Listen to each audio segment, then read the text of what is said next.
E olha, o presidente dos Estados Unidos, Donald Trump, em rápido encontro com Lula, ao participarem da conferência da ONU, disse que quer conversar com o brasileiro.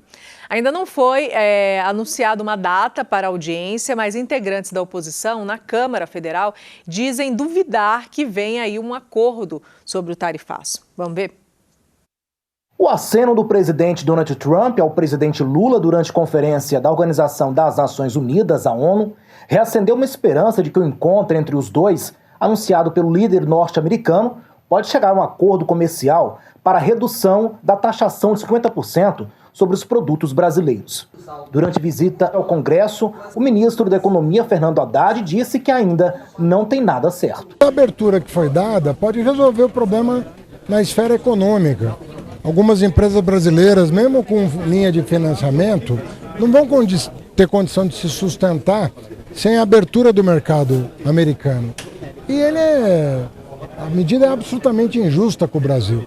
Eu penso que se houver boa vontade de parte a parte, nós vamos resolver a questão econômica rapidamente. O Itamaraty não confirmou, mas líderes da oposição aqui no Congresso já estão espalhando que esse encontro entre Lula e o presidente norte-americano deve acontecer apenas de forma virtual. Deputados de oposição não estão confiantes num possível acordo. A última informação que eu vi, parece que o presidente Lula arregou, não quis ir lá falar com o presidente Trump.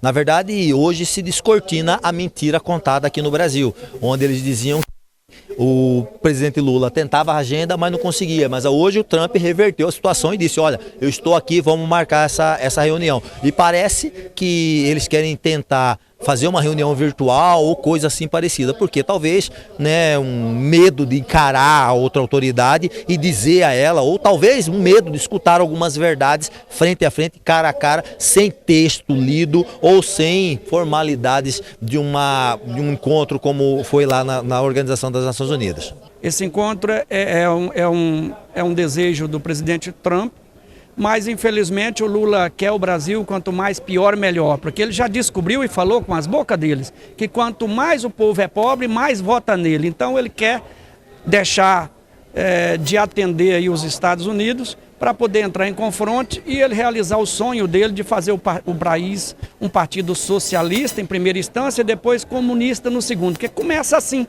como a Venezuela, e já está se caracterizando um país comunista. Portanto, o Brasil está na mesma rota e não vai ter essa reunião. Eu duvido que ela aconteça.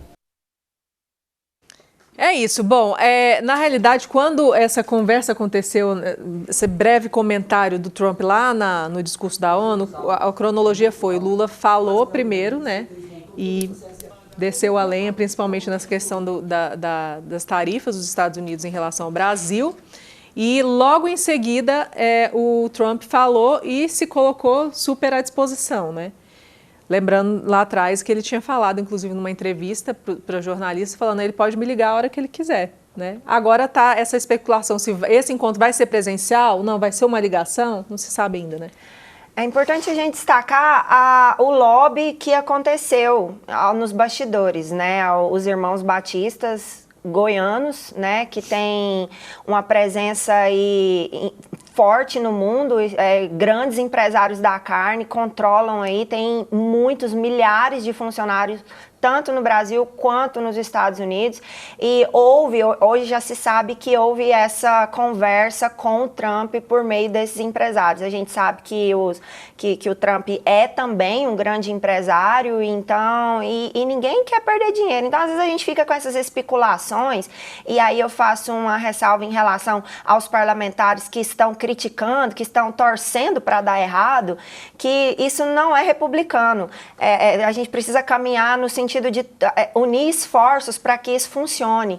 Você vê aí todo mundo, essa militância do agro com o Bolsonaro, e você vê um empresário do agro indo atrás para resolver o problema, né? A gente sabe que lá atrás houve o grande crescimento da JBS foi com investimentos do BNDES, e aí eu destaco que investimento maravilhoso que está gerando retorno até hoje, porque está aí um grande empresário mundial, goiano, do agro, assumindo essa posição de negociar, de abrir essas portas para o Lula, que é o chefe de Estado do Brasil. E por que isso é necessário? Por que não é o Lula que precisa ir lá e tal, e tá sempre nessa posição? Porque vai colocar o Brasil numa posição de desvantagem. Isso precisa ser feito dessa forma. Isso precisa... É o jogo. Quanto mais o Lula for firme nas suas posições, e aquele discurso é um grande passo institucional, foi um grande marco institucional, quanto mais o Lula for firme e isso for feito diplomaticamente e acontecer dessa forma, mais o Brasil vai conseguir fechar um bom acordo com o presidente dos Estados Unidos. Ninguém que está desprezando o Trump, não. É porque precisa ser feito dessa forma. Ok. Vamos aqui passar para o Marajá, lembrando que o Joesley Batista foi investigado naquela época com relação ao desvio de dinheiro, né? Inclusive ele dizia, né, que se ele entregasse o Dirceu entregaria todo mundo. Então, assim, esses são os bastidores, infelizmente, dessa política brasileira. E pegando um gancho, Mariana, quando a gente fala sobre o Lula, né, dialogar com o Trump, concordo com a professora no aspecto de que o Lula, na condição de presidente, ele precisa fazer isso. E ele vinha se furtando já há algum tempo de fazer esse diálogo, né? Porque, na verdade, o Trump sempre se colocou à disposição. E é verdade o que você colocou, Mariana. Ele já sabia que o Lula ia falar, o Trump já sabia que o Lula ia falar mal dele. Então ele já estava esperando isso aí. E ele, um grande negociador que é, homem experiente, né? Fará 80 anos em breve, ele já vai e leva. Não, tive lá uma química, a gente conversou, foram 30 e poucos segundos, mas a gente acredita que agora a gente vai sentar. E ele realmente conseguiu colocar o Lula numa sinuca de quina, porque se Lula não for falar com o Trump, todo aquele discurso, toda aquela narrativa vai cair por terra.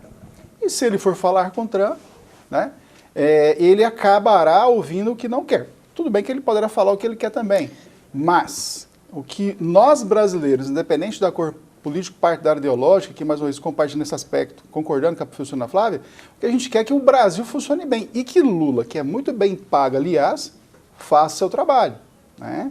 Não vamos esquecer o custo de Lula. Só a Janja mesmo, né? Acho que foi divulgado ontem, acho que já foram 117 milhões de reais gastos em viagens, ou seja, não é só o salário do presidente, existem vários outros gastos. Então, Lula, vai lá, faça o seu trabalho para o qual você é muito bem pago, né?